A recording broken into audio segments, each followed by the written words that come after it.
지난 23일 피해자만 263명인 200억 원대 전세 사기 피해자에 대한 첫 재판이 진행됐습니다.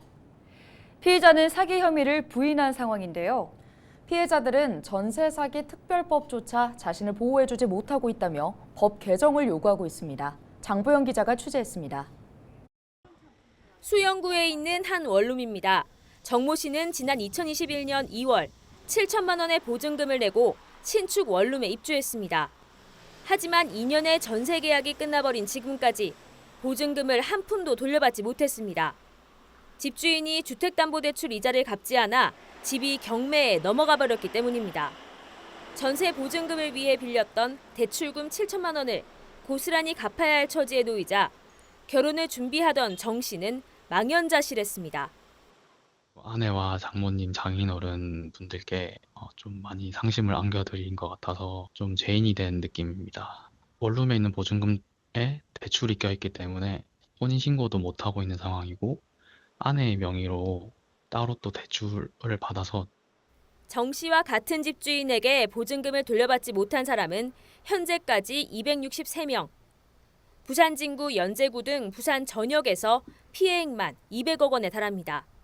집주인 최 씨 일당 4명은 자본금 없이 대출받은 금액으로 새 건물을 사들이는 대출 승계, 갭투자 방식으로 건물 임대 사업을 벌였습니다. 피해자들은 전세 사기 사건의 첫 재판이 열린 날 기자회견을 열고 집주인 최 씨에 대한 엄벌을 요구했습니다. 온몸에 명품을 두르고 다녔으며 제주도에 호텔을 매입하고 구속되기 바로 전까지도 골프를 즐기는 행각을 보였습니다. 사기죄의 실형은 보통 2년, 길면 10년이라고 합니다. 하지만 전세 사기 특별법상 피해자로 인정되어도 피해자들은 20년 동안 자기가 쓰지도 않은 돈을 갚아야 합니다.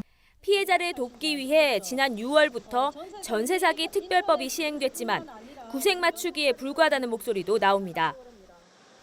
보증금을 갚기 위한 저금리 대출 제도가 있지만 법안 통과 후 아직 은행권에서 준비가 부족해 실질적인 대출이 어려운 데다 대출 이자 등 금융 지원도 대출 형태에 따라 한계가 있습니다.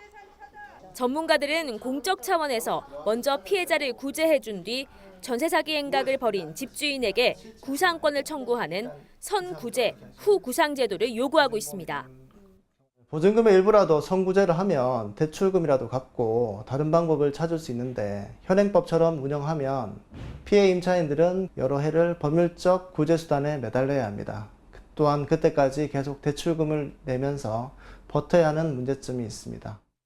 이와 함께 전세 사기 행각을 한 집주인이 범죄 수익을 사용하고 숨기는 행위를 막기 위해 부패 재산 몰수법 개정이 시급하다고 지적했습니다. 헬로티비 뉴스 장보영입니다.